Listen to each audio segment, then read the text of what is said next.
Hello नमस्कार, कसे आहात तुम्ही सर्व? मस्त आहात ना? मस्तच राहा. सर्वांना सर्वप्रथम श्री स्वामी समर्थ. तुम्हाला सर्वांना आजचा दिवस खूप चांगला जाओ. स्वामी कृपेने स्वामी महाराज तुमच्या प्रत्येक इच्छा आकांक्षा पूर्ण करो, हीच मी स्वामींच्या चरणी प्रार्थना करतो आणि आजच्या व्हिडिओला सुरुवात करतो. तर तुम्हाला सर्वांना लक्ष्मीपूजनच्या आणि पुढच्या येणाऱ्या प्रत्येक सणाच्या खूप खूप खूप शुभेच्छा. तर कशी सुरू झाली ही तुमची सर्वांची दिवाळी मला कमेंट्समध्ये नक्की सांगा. तर आजचा हा जो व्हिडिओ आहे तो तुम्हाला थंबनेलवरून तर नक्कीच समजला असेल. तर ते म्हणजे आज होतं आपलं लक्ष्मीपूजन. हा व्हिडिओ थोडासा तुमच्या सर्वांबद्दल उशिरा येतो आहे, कारण त्याच दिवशी लगेच मी टाकू शकत नाही, कारण तो एडिट करायला बाकीच्या सर्व गोष्टी करायला वेळ लागतो. तर आता छान मस्त देवीचा बॅकग्राऊंडचं डेकोरेशनचं काम सुरू आहे, की ते म्हणजे आम्ही बनवतो आहोत प्रभावळ. तर ह्याचा एक रीतसर व्हिडिओ मी तुमच्या सर्वांसोबत शेअर केलेला नाही आहे. तर हे कसं बनवायचं, काय करायचं, तर हे मी तुम्हाला नक्कीच सांगेन नंतर. काय आता लक्ष्मीपूजन झाल्याच्या नंतर हे लगेचच मी आपले जे आता मार्गशीर्ष महालक्ष्मी येणार आहेत ना, तर मग मी त्याला यूज करणार आहे. पण खरंच सांगू, खूप म्हणजे खूप सुंदर, अगदी भारी अशी आपली हे झाली होती प्रभावळ. तर तुम्ही पुढे पुढे बघाच, जशी पूजा आपली छान छान मस्त रंगत जाते ना, वेगवेगळ्या वस्तूंनी आणि वेगवेगळ्या अशा छान छान मस्त गोष्टींनी. तर तसं तुम्हाला पुढे पुढे ती गोष्ट समजतसुद्धा जाणार आहे. तर हे जे पूर्ण काम केलं होतं ना, हे जे आम्ही वापरले ते पूर्ण लेस वापरली आहे. म्हणजे जी साडीला, ड्रेसेसना, ब्लाऊज पीसना वगैरे वापरलं जातं, तर तेच मटेरियल आहे लेस. तर हे सगळं मी माझ्या मावशीकडनं घेऊन आलो होतो, कारण मी माझी मावशी राहते कुर्ल्याला, तर तिकडे ना अगदी होलसेल असं मंडेला मार्केट भरतं. तर मी तिला विचारलेलं की तिकडनं मी जाऊन छान छान लेस घेऊन येईल. पण ती बोलली माझ्याकडे खूप लेसेस बाकी आहेत, तर तू त्यातल्याच कुठल्या तरी घेऊन जा. आणि मग अशा प्रकारे छान मस्त माझी प्रभावळ तयार झालेली आहे. आणि ती तुम्हाला अशीच मी दाखवणार नाही आहे, जे आपली आता ती तुम्हाला दिसलीच आहे, पण तिचा पूर्णपणे असा लुक तुम्हाला आलेला नाही आहे. तो आता पुढे येईल जेव्हा लाईट्स वगैरे लागतील ना तेव्हा. तर आता माझी सुरुवात आहे ती म्हणजे लक्ष्मीपूजन मांडण्याची. आणि तुम्हाला सर्वांना माहिती आहे की लक्ष्मीपूजनाची जी मांडणी असते ना, तर ती बऱ्यापैकी मोठी असते. म्हणजे छोट्याशा चौरंगावर करून ती होणारच नाही, अशक्य आहे. ते बऱ्यापैकी मोठी असते. तर मग म्हणून विचार केला की आपण छान असं मस्त मोठं लाल वस्त्र अंथरू. मागच्या वर्षी मी ग्रीन रंगाचं, अगदी पोपटी ग्रीन असतो ना, तर तशा प्रकारचं वस्त्र अंथरलं होतं. पण ह्यावेळेस मला लाल रंगाचं वस्त्र माझं मिळालं, तर म्हणून मी आता ते अंथरलं आहे. त्याच्यानंतर आता रांगोळीने स्वस्तिक न काढता मी तांदळाने स्वस्तिक काढतो आहे, कारण लक्ष्मीपूजनच्या मांडणीत खालती तांदळाचं स्वस्तिक काढायचं असतं. तर आपल्या केंद्रातून अर्थात स्वामी महाराजांच्या केंद्रातून जी मांडणी सांगितली होती ना, ती मांडणी आणि ही मांडणी थोडीशी वेगवेगळी आहे. कारण आता ही मी अशीच मांडणी करतोय गेले 2-3 वर्ष, मग मी हीच कंटिन्यू ठेवली आहे. थोडंसं केंद्रानुसार आणि थोडंसं आपल्या काही आयडियाज वापरून मी अशी छान मस्त माझी पूजा करत असतो. प्रभावळमुळे काय प्रॉब्लेम झाला आहे मी ते तुम्हाला सांगतो. प्रभावळीमुळे असा प्रॉब्लेम आला की प्रभावळ ठेवायला थोडीफार जागा ही जातेच, आणि मग पुढे आपण चौरंग मांडतो वगैरे, तर त्यालासुद्धा तेवढीच जागा जाते. तर म्हणून आता तुमच्याकडे जागेचा अभाव असेल तर मग प्रभावळ शक्य नसेल तर तुम्ही नाही बनवत तरी चालेल, पण छोट्या साईजमध्ये जरी बनवलात ना तरीसुद्धा आपल्या पूजेत ती सुंदर दिसते. तर आता सुरू आहे ती म्हणजे मांडणी.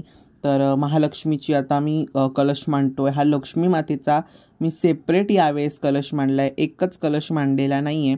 यावेळेस मी सेपरेट महालक्ष्मी मातेचा कलश मांडला आहे, आणि जो आपला मंगल कलश असतो तर तो सुद्धा मी वेगळा मांडला आहे. तर आत्ता तुम्ही म्हणाल असं चौरंग, मग चौरंगावरती पाट आणि पाटावरती छोटा पाट, आणि मग त्याच्यावरती तांदूळ, आणि मग त्याच्यावरती आपला मंगल कलश अर्थात महालक्ष्मी मातेचा कलश.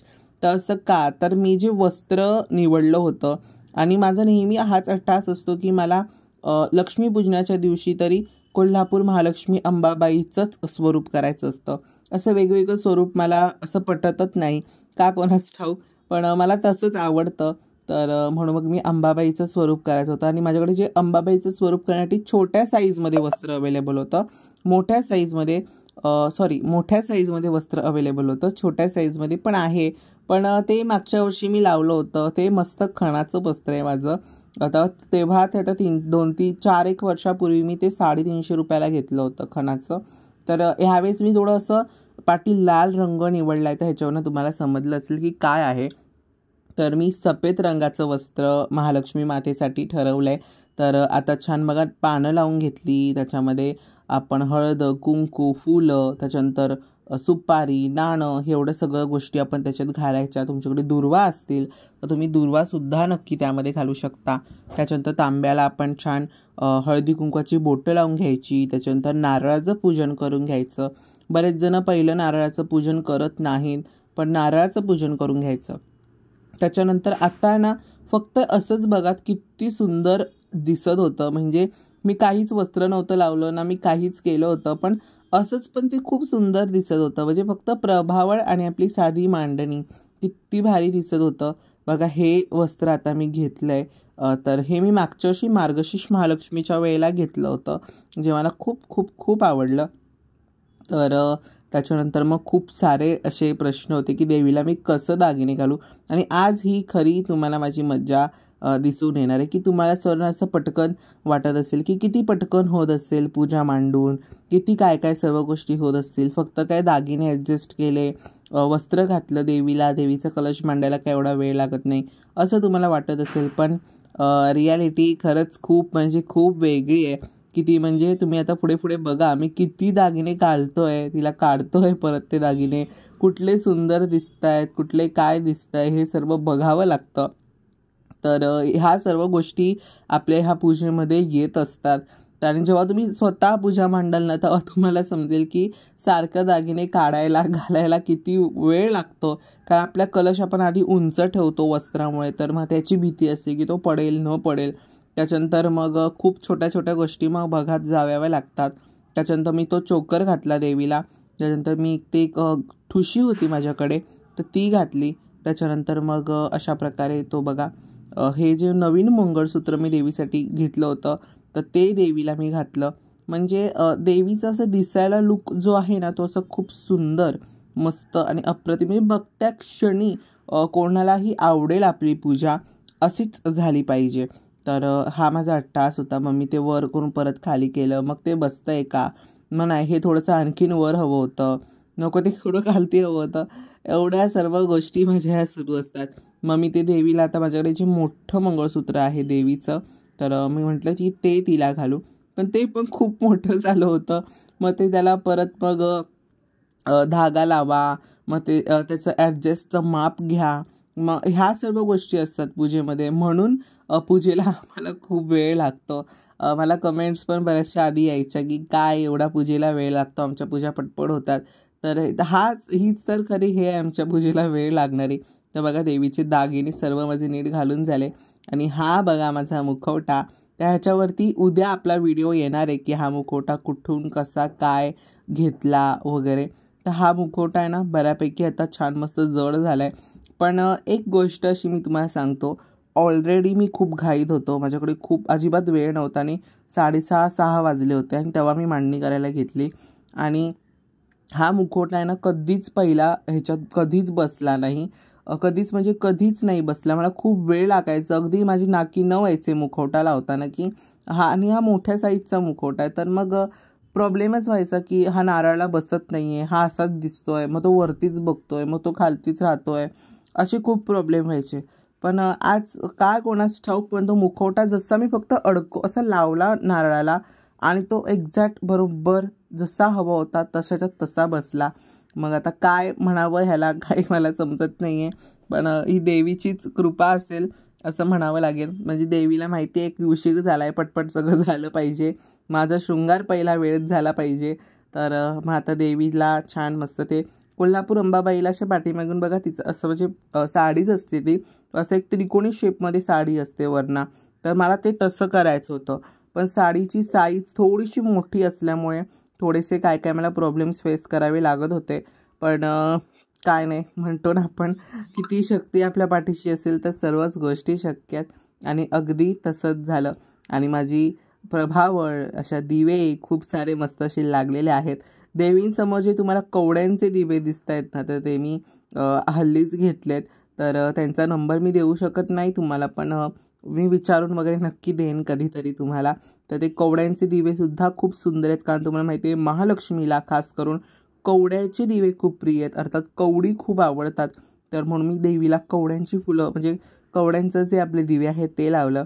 त्याच्यानंतर हा व्हिडिओ जरा फास्ट ठेवला आहे, काय याच्यावर आधीचे पण व्हिडिओ जरा फास्ट आहेत, पुढचे सुद्धा फास्ट आहेत.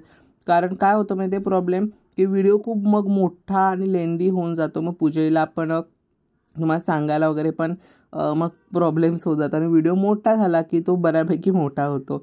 आणि जर आता हे मी फास्ट ठेवलं नसतं तर आपला मस्त आरामात अर्धा 1 तासाचा व्हिडिओ झाला असता. तर म्हटलं तेवढा नको, आपला 20 मिनिटाच्या आतमध्येच व्हिडिओ बरोबर आहे. तर आता छान सर्वांचं पूजन करून घ्यायचं. जे जे आपण विडे ठेवतो ना, म्हणजे गणपती बाप्पा, लक्ष्मी माता, विष्णू भगवान, त्याच्यानंतर आपलं धनलक्ष्मी कुंचन मी त्याच्यामध्ये ठेवलेलं आहे. त्याच्या पुढे पण मी तुम्हाला काय काय सांगणार आहे.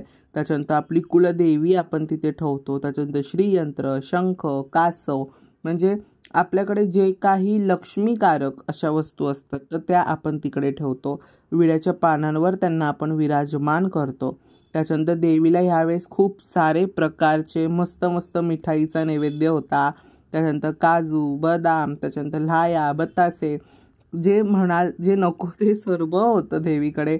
पेढे होते, सगळ्याचं सगळं होतं. त्याच्यानंतर जे 5 धान्य लक्ष्मीपूजनाला ठेवावी लागतात तर ती 5 धान्य ठेवली. त्याच्यानंतर आज मी सेवा करणार आहे, म्हणजे आज लक्ष्मीपूजन आहे आणि मी धनलक्ष्मी कुंचनची सेवा करणार नाही असं होणार नाही. त्यामुळे मी आज धनलक्ष्मी कुंचनची सुद्धा सेवा करतो आहे. तर आता छान धनलक्ष्मी कुंचनची सेवा होते. मी तुम्हाला आधीसुद्धा सांगितलं होतं की धनलक्ष्मी कुंचनची सेवा कशी करायची किंवा कधी करायची. तर तुम्ही मंगळवार, शुक्रवार, त्याच्यानंतर देवीचे जे वार असतात म्हणजे पौर्णिमेला, अशा वेळेस मग तुम्ही करू शकता. तेव्हा दुर्गाष्टमी असते तर त्यावेळेससुद्धा तुम्ही धनलक्ष्मी कुंचनची पूजा करू शकता. तर आता असं छान धनलक्ष्मी कुंचन भरतोय. कुंचन भरायला अजिबात वेळ लागत नाही, अगदी 5-1 मिनिटात पूजा होते. तर मला कमेंट्समध्ये नक्की सांगा की माझं आजचं जे लक्ष्मीपूजन आहे ती कसं झालेलं आहे.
त्याच्यानंतर मग आमची मम्मी आहे तर ती सुद्धा पूजा करून घेते. प्रत्येकाने छान मस्त छान पूजा करून घ्यायची.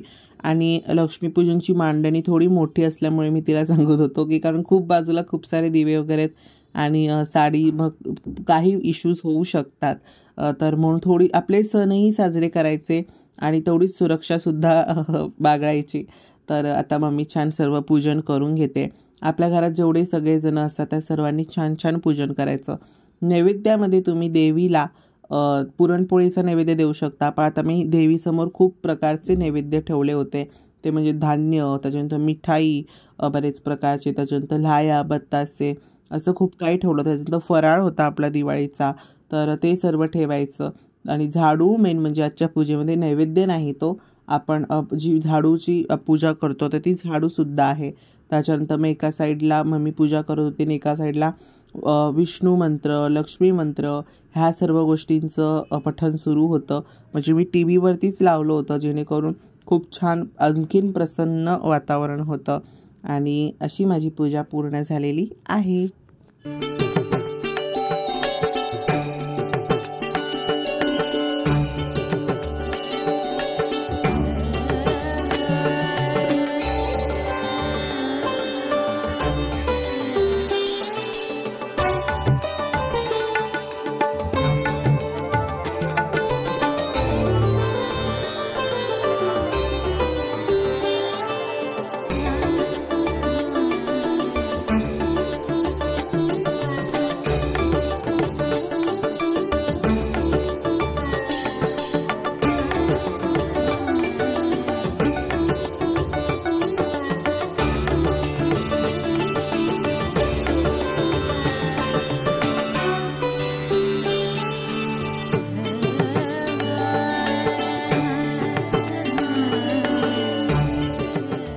तर अगदी नेहमीप्रमाणे तुम्हाला सर्वांना आजचा व्हिडिओ आवडला असेल तर व्हिडिओला लाईक, शेअर, सबस्क्राईब नक्की करा.